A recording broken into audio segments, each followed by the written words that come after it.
My dear students, आप लोगों को मेरी शुभकामनाएं। आप लोग परीक्षा की अपनी तैयारी करते रहिए और मैं चाहूँगा कि आप लोग मेरी वीडियो को देखिए और सब्सक्राइब कीजिए और अधिक से अधिक बच्चों को बताइए ताकि सभी लोग लाभ उठा सकें। आज मैं आप लोगों को सेल के बारे में तो पहले बता चुका हूँ, आज उसी सेल स्ट्रक्चर के बारे में बता रहा हूँ। आप लोग इसे ध्यान से समझिए। सेल को मुख्य रूप से 3 भागों में डिवाइड करके हम अध्ययन करते हैं। सबसे बाहरी हिस्से को हम सेल मेम्ब्रेन कहते हैं। जो सेल मेम्ब्रेन सब लिखा गया है सबसे बाहरी हिस्सा है। सेल मेम्ब्रेन में क्या होता है कि यह एक प्रकार की झिल्ली है। झिल्ली का मतलब ये हुआ जिसमें कुछ चीजें आर पार हो सकती हैं।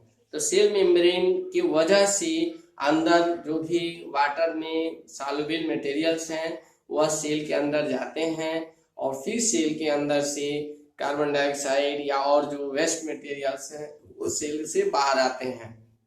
इसमें इस सेल मेम्ब्रेन की भूमिका होती है, क्योंकि अगर सेल मेम्ब्रेन नहीं रहेगा तो कब कितना मटेरियल अंदर ले जाना है बाहर आना है इसका कोई ठिकाना नहीं है। तो इसी को ये कंट्रोल करता है और आवश्यकता अनुसार मटेरियल अंदर सेल के अंदर और सेल के बाहर जाते हैं। तो ये काम आपका सेल मेम्ब्रेन का है और सेल मेम्ब्रेन जो है सेल की सुरक्षा भी करता है हर चीजों से। अब ये जो है सेल मेम्ब्रेन के अंदर हमारा ये न्यूक्लियस है। न्यूक्लियस में क्या होता है कि न्यूक्लियस एक ऐसा चीज है जिसके अंदर जीन्स पाए जाते हैं, यानी कि जो पेरेंट्स से माता पिता से आगे की पीढ़ी में जो ट्रांसफर होते रहते हैं उसी को हम जीन्स कहते हैं, यानी हेरिडेटरी सिस्टम। जो भी हेरिडेटरी सिस्टम यानी वंशानुगत क्रम जो चलता है वह इसी की वजह से चलता है। तो इसको न्यूक्लियस बोलते हैं। तो न्यूक्लियस के अंदर जो है थ्रेड लाइक स्ट्रक्चर होते हैं, यानी धागे के आकार के स्ट्रक्चर होते हैं जिनको हम क्रोमोसोम्स बोलते हैं। यही क्रोमोसोम जो है जीन का काम करता है, यानी इसी से ट्रांसफर होता है जो भी गुण है माता पिता के गुण बच्चों में, फिर उनके माता पिता उनके आगे के बच्चों में, इस तरीके से एक से दूसरे में ट्रांसफर होता रहता है।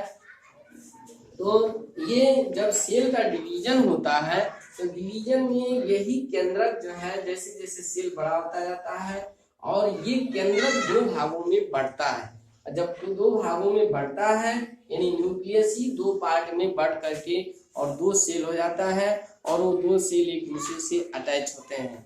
तो इसका काम ये है न्यूक्लियस। न्यूक्लियस का भी एक आवरण होता है, यानी न्यूक्लियस की भी रक्षा करने के लिए एक आवरण होता है जिसको हम न्यूक्लियर मेम्ब्रेन कहते हैं या केंद्रक झिल्ली बोलते हैं। ये न्यूक्लियर मेम्ब्रेन कहलाता है। जिस प्रकार से मैंने बताया कि ये मेम्ब्रेन होता है मटेरियल को अंदर बाहर ले जाने में मदद करता है, अंदर भी करने में बाहर भी करने में, वैसे ही एक केंद्रक का भी जो ये आवरण है यानी न्यूक्लियर मेम्ब्रेन है वह क्या चीज अंदर कितनी चीजें चाहिए कौन सी चीज नहीं चाहिए उसका ये काम करता है, भूमिका निभाता है और ये मतलब इसकी सुरक्षा करता है न्यूक्लियस को। और इसमें जो होता है बहुत सारे द्रव्य होते हैं, ये द्रव्य इसमें मिक्स न हो जाए, इसमें चले न जाए, इसके लिए भी इसकी जरूरत है। अब आप देखिए ये तो सबसे बाहर आवरण समझ गए, ये आप न्यूक्लियस समझ गए। अब ये जो जगह है यानी कि सेल मेम्ब्रेन और न्यूक्लियस के बीच का जो भी हिस्सा है यह जेली लाइक स्ट्रक्चर होता है, यानी मध जैसे जेल कोई भी जेल होता है, मध जैसे लिक्विड यानी गाढ़ा लिक्विड, उस प्रकार का ही मटेरियल होता है और इसके अंदर बहुत सारे चीजें होती हैं।